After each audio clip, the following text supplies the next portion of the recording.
welcome. Hello. My name is Matthias Scheffler, and it is a pleasure to start this series of tutorials with a general introduction and overview. The primary group of attendants today is the FHI-aims community. FHI-aims is a Germany-based international activity, and I will explain later what it is and what it does. The internationality is reflected by the fact that we have many people in the audience from many countries of this planet. There have been well over 40 countries, people from 40 countries registered, and as far as I've seen, actually the audience already looks like that. This international aspect is also reflected by the fact that today's and tomorrow's tutorial is being joined by a school and workshop at the East African Institute of Fundamental Research. The leading person of this school, the director of this institute, Omololu Eken-Oyo. And we have a group in the audience that is learning the FHI-aims ab initio material simulation package.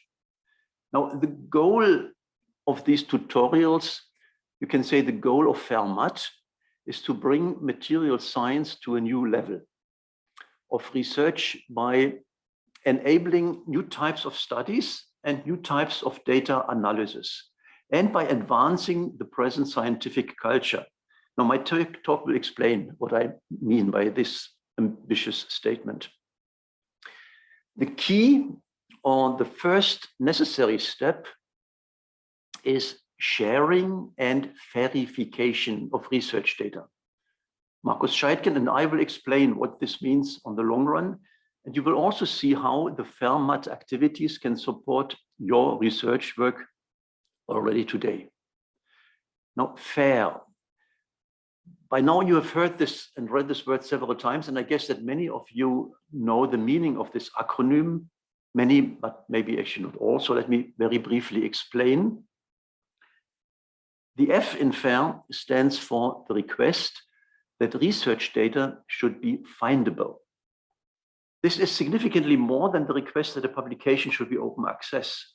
Making research data findable means that all data, not just the few figures and results that enter the publication, should be published at a data repository. Making data findable also includes the many details of the experimental setup, the characterization of the sample, and it includes the many data that were measured or calculated but are finally not used for the very focused publication. And research data should be stored in a way that they are accessible. This is the A in FAIR. For sure, data should be accessible for the next generation of students and postdocs of the research lab where the study has been performed, but some delay that is an embargo period may be fine. Bureaucratic rules must be avoided as much as possible. The new level of science is enabled only if these findable and accessible research data are interoperable. This is the I in FAIR, and this is very difficult to achieve, but it's a very important request. Let me therefore explain that a little bit more. What is interoperability? It means that if, say, someone is doing a measurement, just one specific example for, say, on titanium dioxide to learn something about vacancies and bolarons. And another one is looking at titanium dioxide because this person or this group is interested in optoelectronics of this material. And yet another one is interested in doing some electron microscopy measurements because the group is interested in pigments and colors.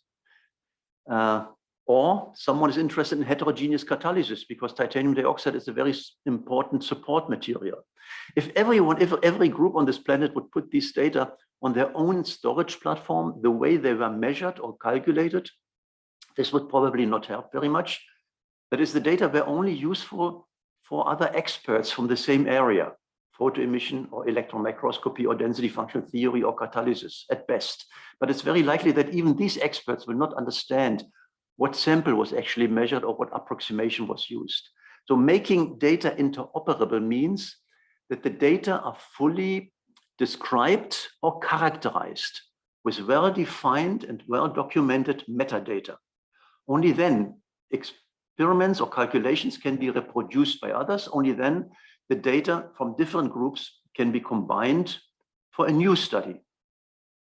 And this is already actually the R in FAIR. Research data should be reusable and repurposable. Then people can not only use the data to repeat what was done, but they can also use the data and address a different purpose. And one can combine results from different studies. This is the standard definition of FAIR. And this is also our understanding in FAIRMAT. But we are looking somewhat forward, and we also interpret the acronym such that research data should be findable and ready for further analysis by artificial intelligence.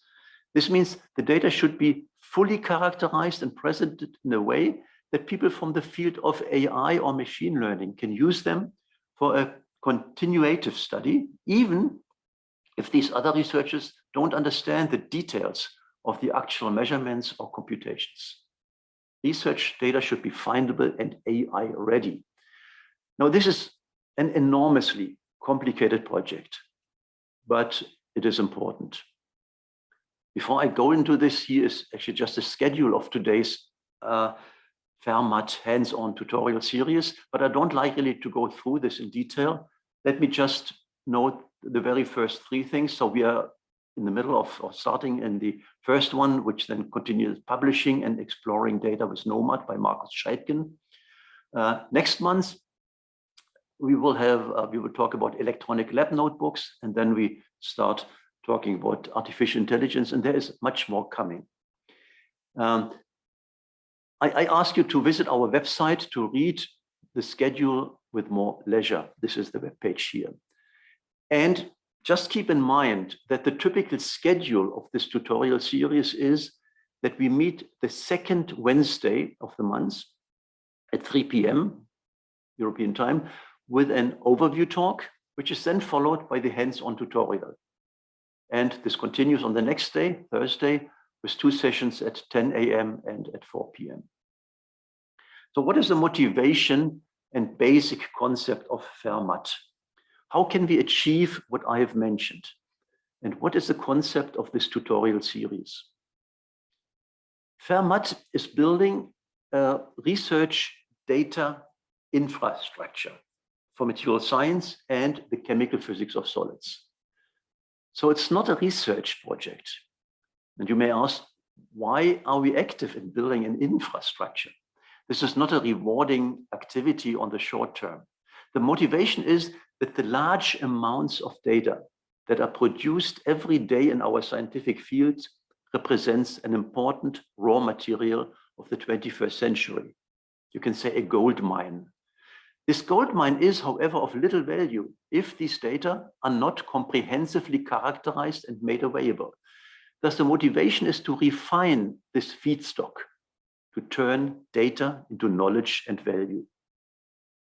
The structure of FAIRMAT is sketched here. Different areas have different colors.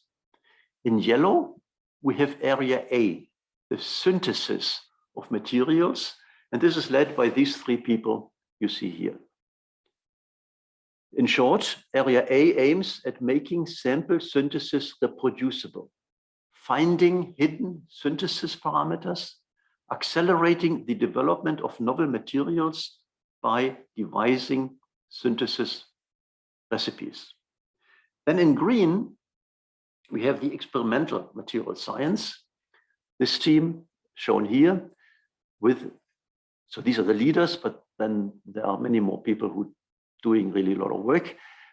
This team will implement FAIR data principles in key experimental condensed matter physics disciplines.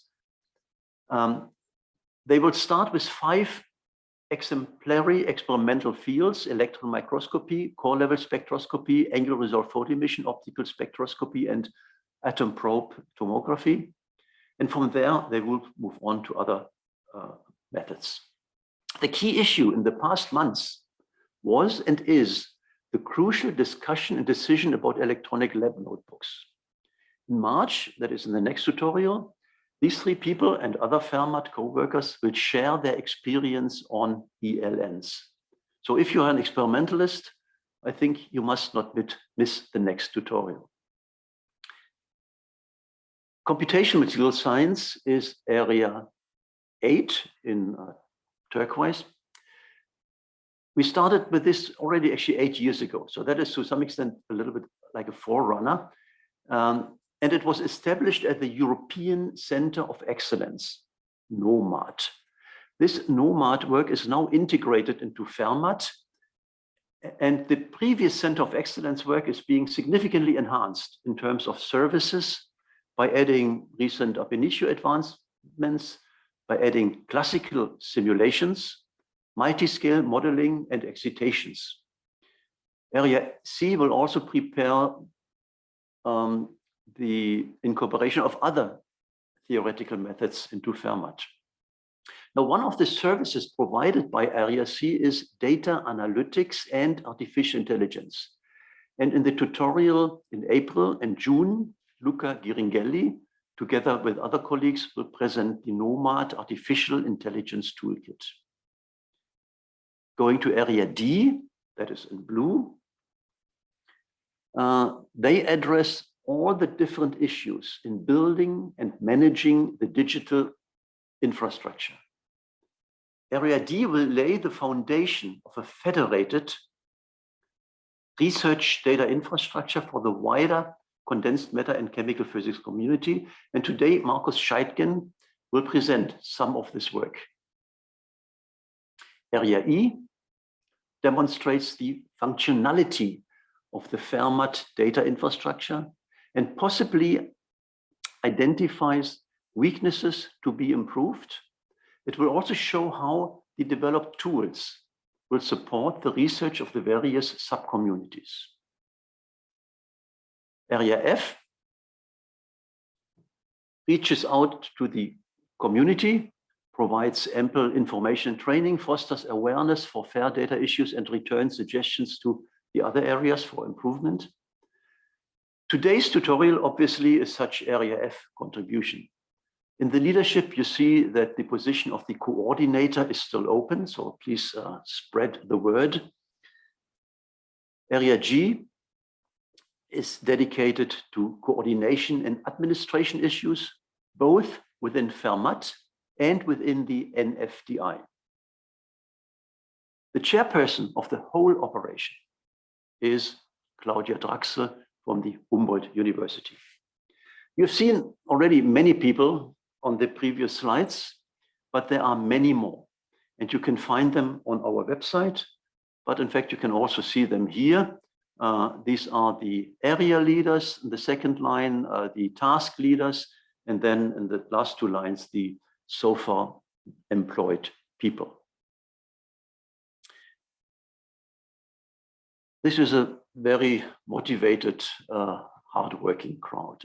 It's really, they all understand, in fact, what the potential of building the structure will be at the end when it works the way we hopefully it will work. Now, let me now sketch the history of material science, also to explain, in fact, my title of the talk. So how was and how is material science developing? And where is it going? Why is Fermat, why are we saying that Fermat is opening new horizons for material science and for materials research? So let me briefly discuss the past and present upcoming research paradigms. With this, maybe just a clarification. A paradigm is not just the introduction of a new method or concept. It is a new way of thinking. Sometimes it is argued that with a new paradigm, the previously established understanding is no longer valid, but this is not true here. I think not true in research and science. A new paradigm in basic research means new, important, and complementary way of thinking. And let me go through this to explain that. And you see here on the bottom a timeline in say 1600 up to say nowadays. Typically, science advances go together with the availability of new methods. Indeed, this is also behind the different steps here. Material science started about 5,000 or 4,000 years before the Common Era, when the Stone Age advanced. So somewhere here, when the Stone Age advanced to the Copper and Bronze Age. This was when mankind was able to control fire. This was, I would say, the starting of what we nowadays call metallurgy. So this is the advent of experimental material science, 5,000, 4,000 years before the Common Era. And then it took quite some time, up to 1600, that the next paradigm, the next way of thinking really started. Towards the end of the 16th century, scientists began to describe physical relationships by mathematics, and analytic equations became the central instrument of theoretical physics. Well-known names are Tycho Brahe, Galileo Galilei, Johannes Kepler, Isaac Newton, Gottfried Wilhelm Leibniz. The latter two, Newton and Leibniz, developed the concept of the mathematical differential and derivatives. Thus, analytical equations became the central instrument of theoretical material science. It was and is still assumed that nature and what we observed can be described by differential equations. This new way of thinking, the second paradigm, is symbolized here by the Schrödinger equation. Needless to say, the first paradigm, the empirical and experimental sciences, did not become obsolete, but theoretical physics represents an important complementary methodology. Since the 1950s, electronic structure theory was advanced for materials by John Slater. The Monte Carlo method was introduced by Metropolis et al.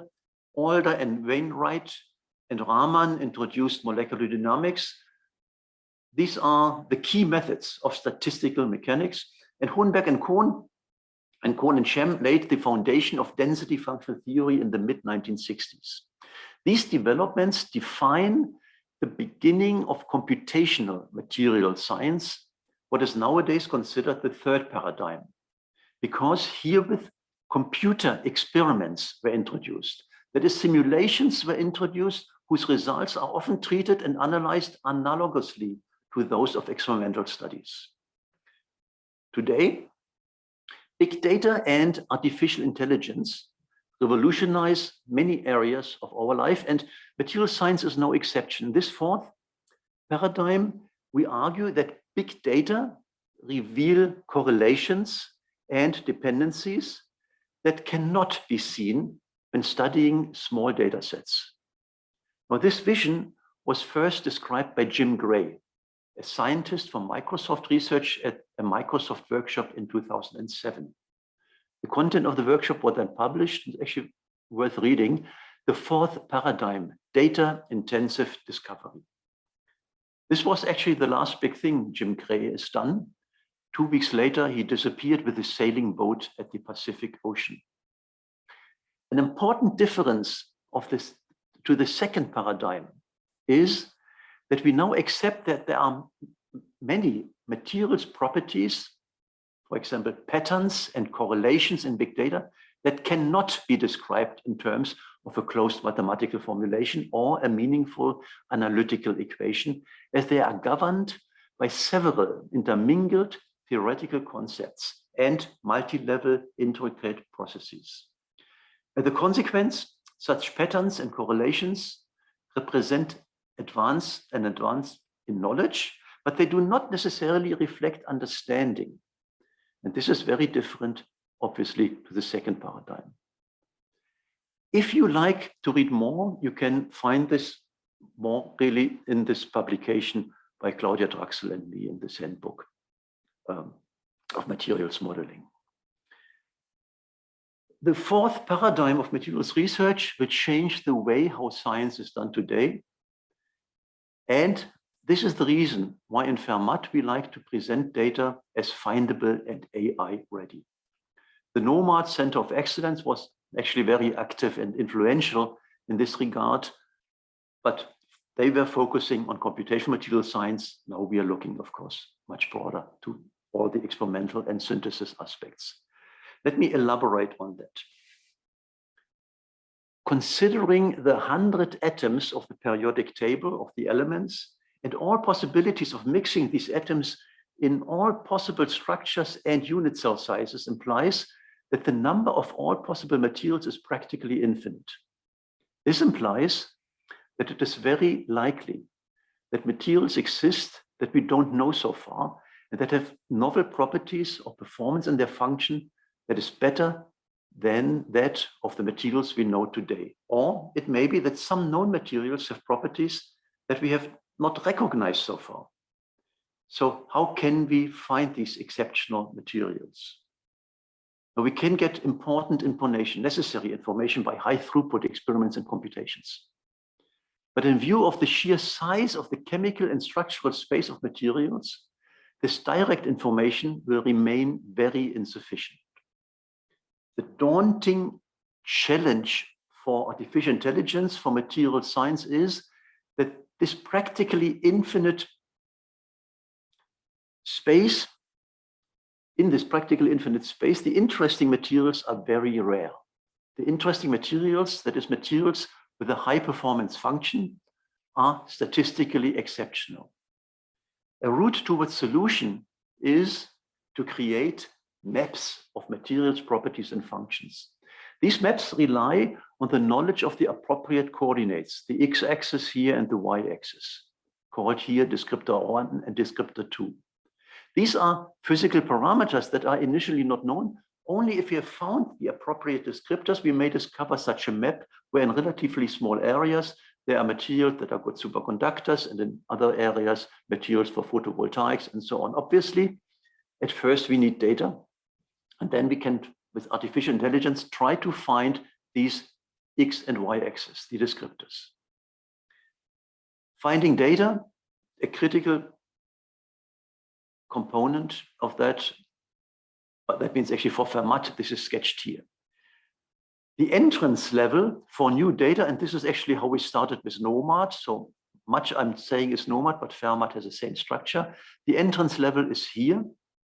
At first, and here we accept 40 different software packages in the field of first principle electronic structure theory, molecular dynamics, and increasingly also from force field codes.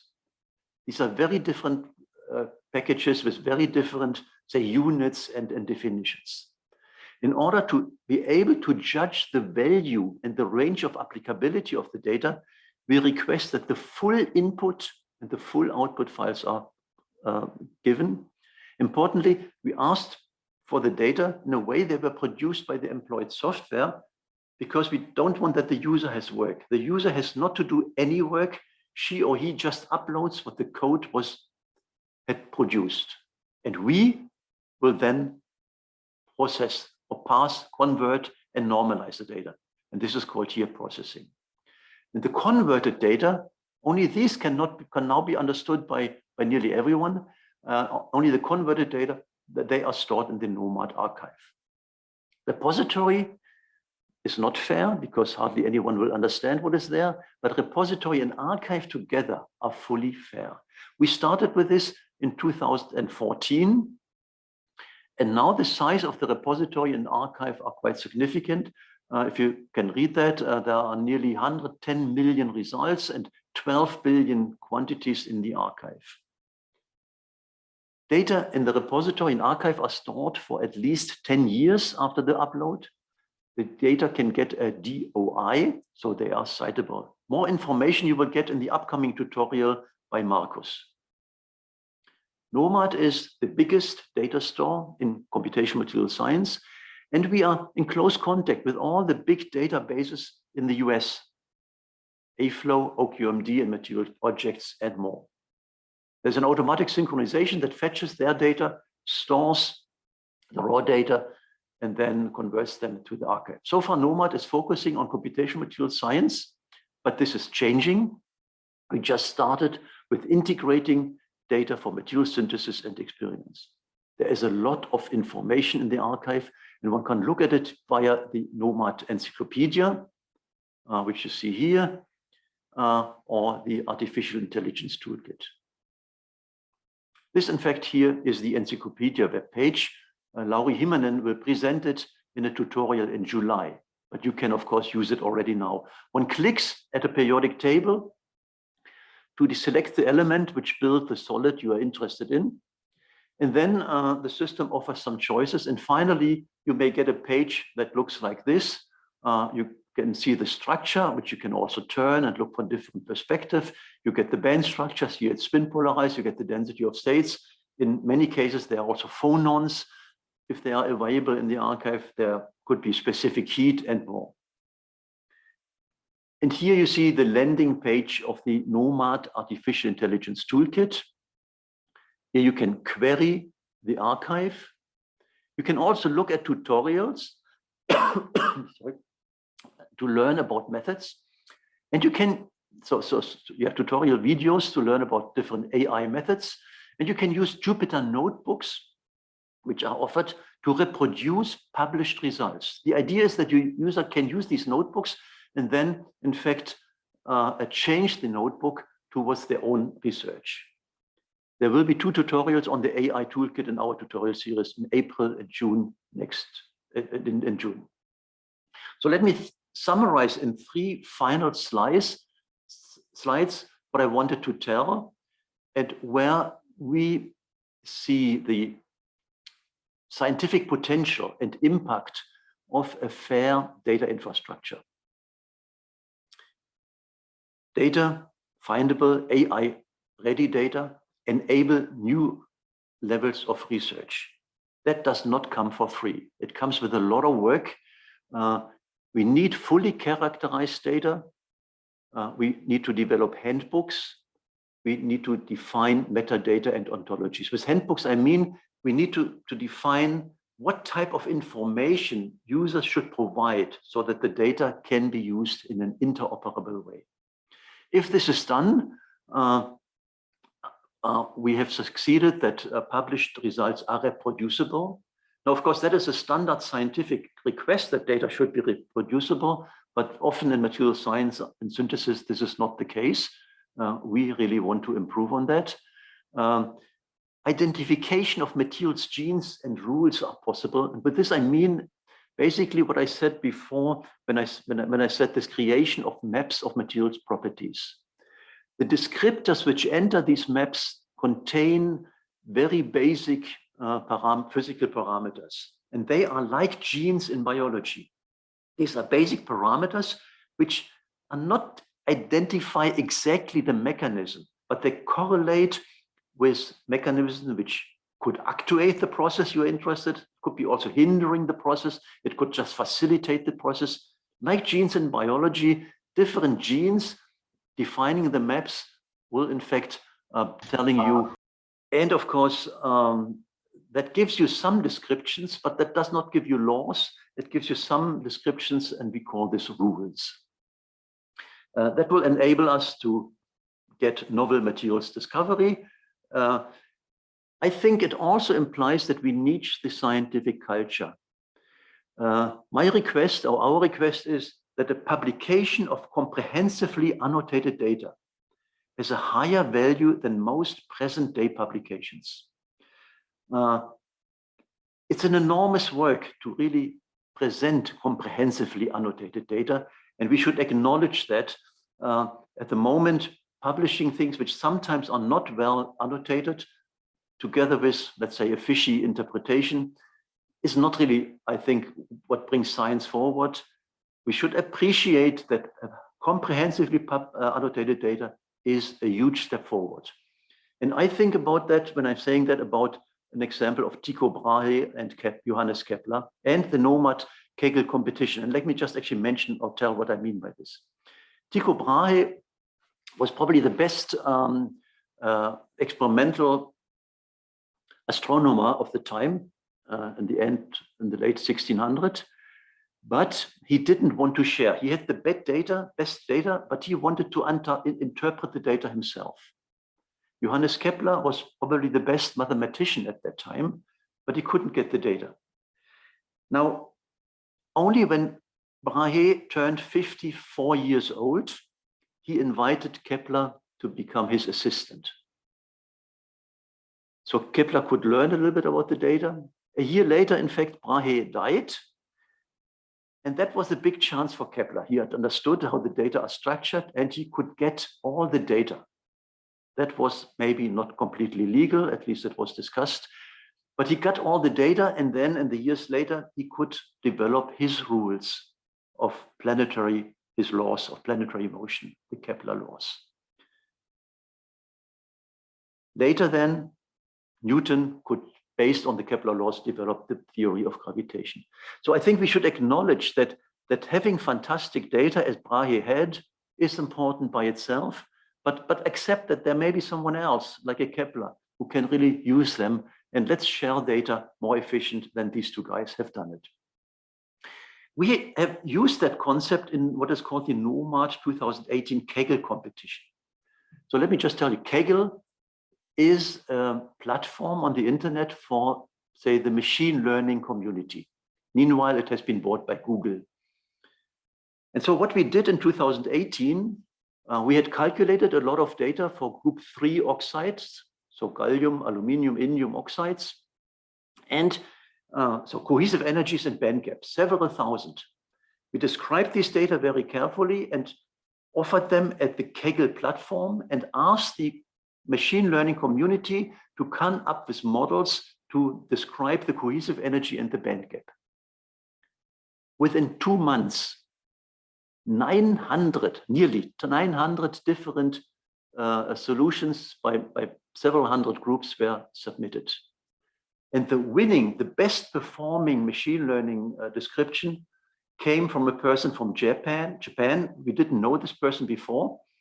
And he came up with a model which we didn't know before. So doing this combination, just accept that there are other people. And in fact, in this case, we learned a new method, which was really fantastic. But there's much more. We are at the beginning, that should be very clear, but we think we are useful already. And just very fast, actually, some examples. Already with the database which we offer, there's no need to repeat computations and increasingly no need to repeat measurements because they're described in every detail. This saves huge amount of CPU times and many working hours. It also implies there is a steep learning curve for students because now they have well-documented reference data, not just a publication, but all the details in the theory, all the full input files. It enables us to do error estimates much better than it was before because we have a much bigger pool of data. And it implies that there is much more data available, which we could use. We could search for results that were computed or measured, but they did not enter a publication because the way we write software publication is that we have a special topic. But of course, some data may be interesting for something else. In this AI concept, with this bigger data sets, it is possible to characterize much better, actually, and describe data, artificial intelligence much better, and to check and benchmark standard and new tools. Now, you know that artificial intelligence and machine learning, I would say, is to some extent overrated. But with these bigger data sets, we could actually be much more carefully look where are the limits, what can we trust, and where should we be carefully. And there is much more. So, Fermat, the next thing will be publishing Exploring Data with NOMAD by Markus Scheidgen. The software, NOMAD is the name of the software behind the repository and the archive. And just 1-2 sentences for the finish. An efficient, fair research data infrastructure will enable really a new level of science, as I've tried to describe in this talk. It will bring us to this next paradigm where we describe things in terms of correlations and genes, not necessarily really the exact mechanisms. It will complement, but it will not replace the scientific practice of today. Not replace, but it will be powerful, and we believe that scientists who use such infrastructure, they will replace those who don't use it. With this, I thank you very much for your attention.